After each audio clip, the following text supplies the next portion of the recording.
Bonsoir Emmanuel Morel. Bonsoir. Vous êtes député européen, vous êtes sur la liste La France Insoumise pour les prochaines élections européennes. Pénaliser l'antisionisme, est-ce que c'est une bonne idée? Non mais écoutez, l'antisémitisme dans ce pays, il est condamné. Il y a des lois pour ça, elles sont sévères et il faut les appliquer sévèrement. À quoi bon ouvrir une nouvelle boîte de Pandore, rentrer dans des distinctions que personne ne comprend? Quand quelqu'un agresse Alain Finkielkraut, très clairement, il est antisémite. Et donc, il doit tomber sous le coup de la loi. Et moi, j'attends d'un gouvernement qu'il fasse appliquer la loi sévèrement sur ces questions. Donc, je ne vois pas pourquoi on rentrerait dans un débat abscon, parce qu'en réalité, il faut préciser ce que c'est que le sionisme, revenir à l'histoire, alors même que la loi existe et que la loi, elle peut être appliquée sévèrement. C'est ce qui compte. Vous parliez il y a un instant d'Alain Finkielkraut. Il a été insulté par des Gilets jaunes samedi dernier. Certains membres du gouvernement le dénoncent. Est-ce que Jean-Luc Mélenchon n'a pas clairement condamné ces insultes? Est-ce que vous, ce soir, vous condamnez clairement ces insultes à l'encontre d'Alain Finkielkraut? Mais évidemment. Et je ne crois pas qu'il y ait la moindre ambiguïté dans les propos de Jean-Luc Mélenchon. Vous savez, moi, Jean-Luc Mélenchon, je le connais depuis 25 ans. La lutte contre l'antisémitisme, ça fait partie d'un combat qui est pour nous fondamental, existentiel. Et franchement, c'est une polémique à la fois inutile et insultante pour Jean-Luc Mélenchon et ses amis de considérer aujourd'hui qu'il y aurait la moindre ambiguïté. Voilà, donc demain, il y a une manifestation. Il faut faire bloc, évidemment que j'y serai. Et il faut faire bloc, il faut que tous les républicains fassent bloc.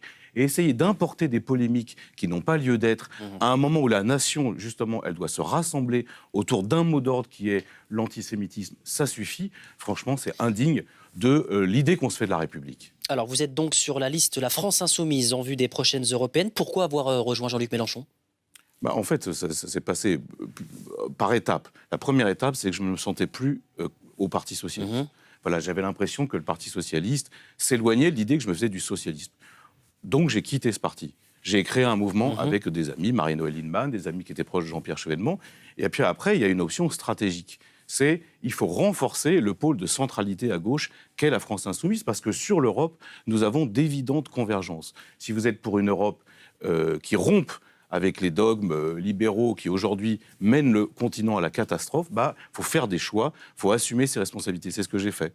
Et je l'ai fait avec enthousiasme, parce que je pense qu'aujourd'hui, il y a de plus en plus de gens qui aspirent à une autre Europe, qui cherchent des solutions. Ces solutions, nous les apportons avec la liste qui est conduite par Manon Aubry. Alors, vous l'avez dit, vous avez créé un nouveau parti, la gauche républicaine et socialiste. Pourquoi et avec quelle ligne?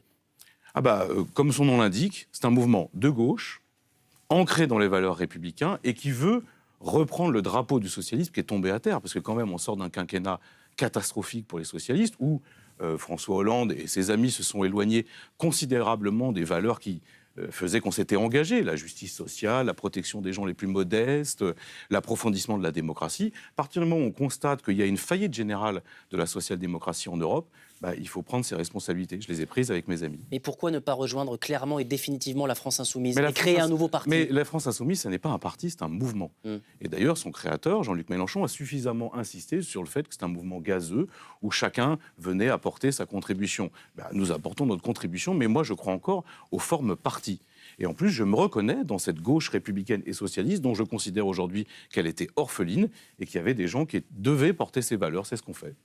Il y a de la place encore aujourd'hui, il y a un espace entre la France Insoumise et, on va dire, la gauche d'Emmanuel Macron, cet espace pris par Emmanuel Macron. Excusez-moi, la gauche d'Emmanuel Macron, je ne sais pas ce que c'est. C'est plutôt, quand on voit la politique qui est menée par le gouvernement depuis 18 mois, c'est plutôt la droite d'Emmanuel Macron. Centre-gauche, disons, centre-gauche. Mais non, entre non, la France Insoumise et ni centre-gauche. de centre, ni de gauche. Emmanuel Macron, il mène une politique de droite. C'est d'ailleurs pour ça que ça pose bien un problème aux Républicains, parce qu'il a considérablement mordu sur leur électorat, ce qui, d'ailleurs, conduit M. Wauquiez à se radicaliser complètement. Vous voyez ces thèses aujourd'hui qui sont très proches du Front National.